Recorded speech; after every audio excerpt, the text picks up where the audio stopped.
Is it possible that you bought silver for all the right reasons, but you're holding on to it for the wrong reason? Are you holding on to silver out of loyalty, habit, or fear when you could be using it as a tool to supercharge your portfolio? I hate to say this, but some of the pundits out there really misled us, and I have the data to prove it. I'm not saying it was intentional, but they didn't give us the full story, and many of us are running around kind of doing it halfway, if you know what I mean. Today, we're going to dig into the very best stacking strategy possible that grows your ounces beyond the money you invest and explodes your wealth by supercharging your returns. What is good, Stackers University? It is so good to have you here today. And I just want to share this incredible moment of gratitude with you. Thank you to everyone who's ever watched one of my videos, and a big thank you to the over 10,000 subscribers. Yes, we finally did it, and it means the world to me. And I could have never imagined this moment 3 years ago. I mean, I am absolutely humble. And so I just want to thank you for allowing me to create a space here where I can grow and we can grow and learn together.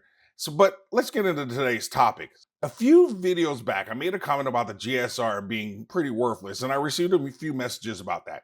In my opinion, the GSR is highly misused, but the one thing it does is truly a game changer for us stackers. So let me set the table here a little bit so that we're all on the same page, and then let's dig in deeper. We all know that the GSR is at an extreme right now of 100 to 1, but that doesn't mean it can't become even more extreme. I've heard people talk about it going as high as 150 to 170.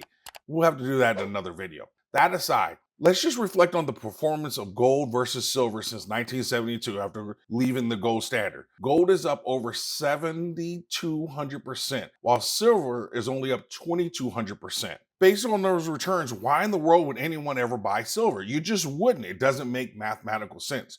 But that's the problem. We've been told that buy and hold silver was the way to go, especially because it's so underpriced. Remember that point because many of us have been trained to follow the GSR, and when it gets above 80, we should buy silver, and when it gets below 50 or so, we should buy gold. And I've shared this before, but I don't really follow that. I don't really believe it. And some of y'all might remember the video where I swapped 270 ounces of silver for 3¼ ounces of gold. The biggest reason is we never been taught that the gold to silver ratio isn't about buying. It's actually about swapping. And if you know how to swap at the right times, you can actually multiply your gold holdings and supercharge your returns. Some of you already know this, but today I want to take you through the logic and the math to make sure you really understand and execute this perfectly, because market swings can actually be turned into serious wealth.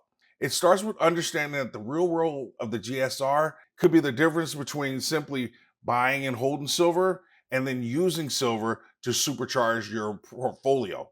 As I've shared, gold prices have soared over 7,000% versus the 2,000% for silver. This huge performance difference means that buying and holding gold investors would have seen their wealth grow tremendously than compared to those that are holding silver. While there have been spikes in the silver price, we all know what happens. It's like a burning match. It doesn't stay there very long. In fact, since leaving the gold standard, the GSR has trended higher and higher. In the 80s and 90s, it averaged somewhere in the 50s and the 60s. In the 2000s, it's been somewhere above 70. But if you plotted the GSR over the last 40 years and drew a line to match it, it would clearly slope upwards. We just can't deny that silver's industrial uses have had an impact on this. And on top of that, while central banks have continued to accumulate gold, we know they don't buy silver.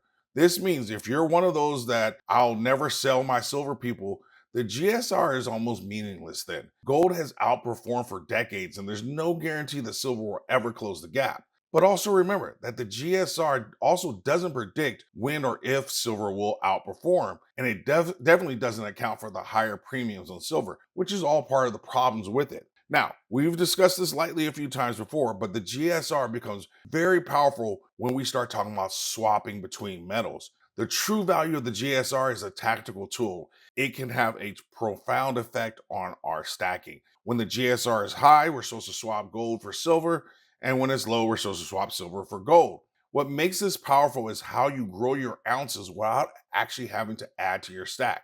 And this is when you can get insane returns. Thank goodness for silverbullion.com, because they did the math for me. They started in 1985 and they started with 1 ounce of gold. And what they did was they did 7 swaps, starting with the 1 ounce of gold.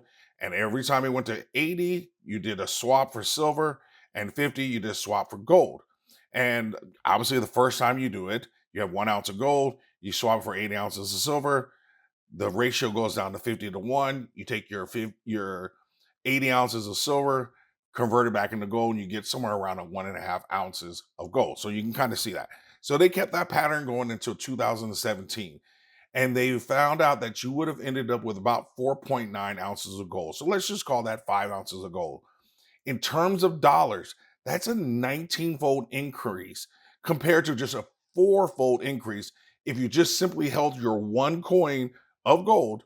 So this is the true superpower of the GSR, that it can multiply your ounces over time. As you can see, that 1 ounce of gold really only appreciated by $900, which was 296%. But because we used the GSR to swap back and forth, we had the same appreciation, but the appreciation was over an extra 4 ounces of gold because all the swapping. And that drove an increase to a $5,500 gain, which would have been an 1,800% increase. This is why I always say to you that your wealth is measured in ounces. You don't care about sovereign coins. You care about your sacred ounces, if you know what I mean. In a nutshell, this is why we don't care about the GSR. One, it doesn't account for premiums, which is anywhere from 10 to 20% on silver, while it's only 3 to 4% on gold. Two, it's not as reliable as we've been told, as it continues to trend higher. And three, it doesn't tell you anything about when the trend will reverse. What it does is it does like nothing else, and that is helping you grow your wealth by signaling to you when you should swap back and forth. They only did 80 and 50. They did a very narrow range. So the point I want to make is I'm not holding on to silver because I'm waiting for the price to spike to $50. I'm barely interested in that. Who cares if silver is at $50 if gold's at 5,000? It's still a 100-to-1 ratio. I'm interested in silver closing the ratio gap to 50 to 1. So I can trade 1,000 ounces of silver for 20 ounces of gold and supercharge my return. Finally, I want to show you a calculation starting from 1972. While the number of ounces really don't change in the experiment, the supercharging is absolutely unreal. Remember now, I shared that since 1972, gold was up 7,000%. Well, if you started the swap in 1972, because of where the GSR was, you really don't actually change the number of swaps. So don't worry about that part. What I'm trying to do is give you an apples to apples comparison on the return. Make sure you're sitting down when you look at this, because instead of a 7,200% return from 1972 to the current day, if you had done the swaps, your 5 ounces is now a 36,853% return. And as you can see on the screen, the math is mathing, as my students say. I mean, just look at these returns and tell me with a straight face you will never sell your silver. All you're doing is leaving your wealth on the table for someone else. Is it possible that the GSR could go higher? Who cares? It's not about waiting for silver to outperform gold in terms of price. The real opportunity is using silver as a vehicle to ultimately accumulate more gold. Swapping at GSR extremes allows you to use the volatility of silver and the stability of gold to supercharge your wealth building strategy, essentially. There's no question in my mind that the ultimate goal should be to be maximizing your gold holdings. And there isn't a better way than swapping silver versus just buying and holding silver. Now, don't get me wrong, I'm not saying the GSR isn't useful in other ways, but I'm not sure it matters if we miss the most powerful role that it can play in our stacking journey, multiplying your ounces over time and growing your wealth. In the comments section, do you currently own more gold, more silver, or an equal mix, and why? If you could only pick one metal to hold for the next 10 years, which would it be and why? Or simply just put an A+ in the comments so everyone knows that you always stack smarter and never stop learning.